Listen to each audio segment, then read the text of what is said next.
Elon Musk is a technology lover and researcher who spends a lot of time playing video games, a subject on which he controls quite a bit, as he has already shown on more than one occasion. However, the CEO of Tesla has gone one step further and now has a bunker in Rage 2. Software and Avalanche Studios, the developers of the game, have wanted to pay a small tribute to the technology tycoon. And it is that Musk is the protagonist of a secret mission of Rage 2.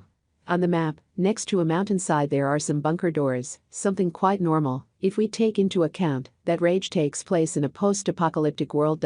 If you go inside one of those shelters, you will be greeted by the voice of Elton Tusk, very clear reference to the owner of Tesla, the CEO of Tusk Industries, a large technology company that fell into oblivion during the apocalypse.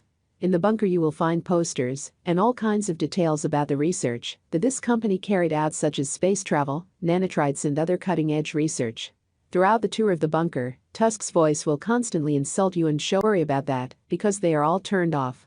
Keep listening to the voice and look for its origin, because when you find it, you are going to be in for a big surprise. We will not tell you more so as not to spoiler, but you are going to freak out. It's only been a few hours since Rage 2 went on sale, but it's already surprising us with its Easter eggs, and there may be more surprises coming soon, because it already has a content calendar for the coming months. If you want to know more about the game, take a look at our review, our guide with 22 tips and tricks, and our guide on how to get the